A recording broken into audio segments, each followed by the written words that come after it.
يا مساء الخير، أهلا وسهلا بالجميع. في البداية بحب أشكر كل اللي انضم ليا جديد وكمان اللي موجودين معاي. أهلا وسهلا بيكم، دايما منوريني ومشرفيني. بإذن الله هنعمل مع بعض حاجات سهلة وبسيطة وكمان على قد الإيد ومش هتاخد مننا أي وقت. هنعمل مع بعض إزاي نقطع الفرخة بتاعتنا ل10 قطع، أيوة زي ما انتم شايفين. يلا كده نسمي بسم الله. اللهم صل وسلم وبارك على محمد وعلى آله وأصحابه الطيبين الطاهرين، صلوا عليه. مبدئيًا كده طبعًا غسلت الفرخة بتاعتي كويس جدًا وصفيتها وكمان نقعتها في المحلول بتاعها. أول حاجة معايا هابتدي إن أنا أفصل الفرخة بتاعتي لنصين، نص أوراق وكمان نص صدور، تمام كده. أول حاجة أي حاجة زيادة معايا في الفرخة، أي حاجة معايا وأنا باقطعها كده بننضفها معانا برضه. هابتدي أفصل الفراخ بتاعتي الأوراق بتاعتي ل3 قطع. لو حابين يا جماعة إن إحنا نقطّع الدبوسة والفخدة نعملهم 2، بنعملهم 2 وكده الوراك هترمي معانا 5 قطع، تمام.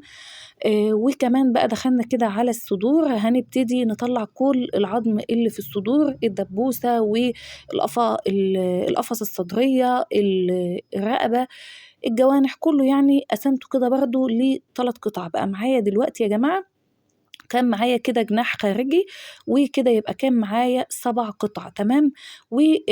لو حابين الصدر بتاعنا ده نسيبه كده على وضعه، نعمله فاهيتا، نعمله بانيه، نعمله كفتة فراخ، شاورما، بنسيبه برضه كده مش هيقول حاجة. يالّا بقى كده لو سمحتوا يالّا اذكروا كده الله، ألا بذكر الله تطمئن القلوب، الله لا إله إلا هو الحي القيوم. سبحان الله والحمد لله ولا إله إلا الله والله أكبر. اللهم صل وسلم وبارك على محمد وعلى آله وأصحابه الطيبين الطاهرين. هابتدي كده إن أنا أقطّع الصدور بتاعتي لقطعتين، أنا حاباهم إن هي تكون كبيرة.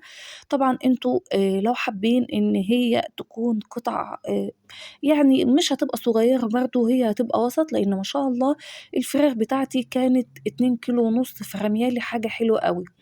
ممكن نقسم الصدر ده يا جماعة على 2 وكده الصدر كمان هيرمي 4 قطع، يعني هيرمي معانا الواحدة بس هترمي معانا قطعتين، يعني هيرمي معانا 4 قطع. وطبعًا لو عملنا الأوراق هتكون كده. طبعًا أنا هنا غسلت الفراخ بتاعتي، خدتها كده شطفتها شطفة بسيطة وغسلتها وصفيتها. طبعًا حبيت أوريها لكم بعد أمّا اتغسلت كده حلوة. التقطيعة بتاعتي حلوة وكبيرة. طبعًا لو عندنا عزومة لازم يا جماعة حاجة تشرّف كده قدّام الضيوف، تكون القطعة كبيرة كده وحلوة.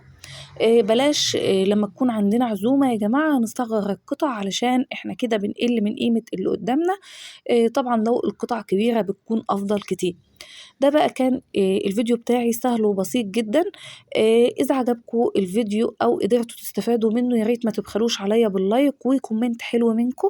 زي ما أنتم شايفين أنا قناتي سهلة وبسيطة، وبإذن الله هاقدّم فيها وصفات سهلة وبسيطة وبإذن الله تقدروا تستفادوا منها. لو عجبكم الفيديو يا ريت تدعموني بلايك واشتراك وكومنت حلو منكم، وكمان ما تنسوش تدعمونا. ده كان شكل الفراخ بتاعنا. أستودعكم الله في رعاية الله وحفظه جميعًا. السلام عليكم ورحمة الله.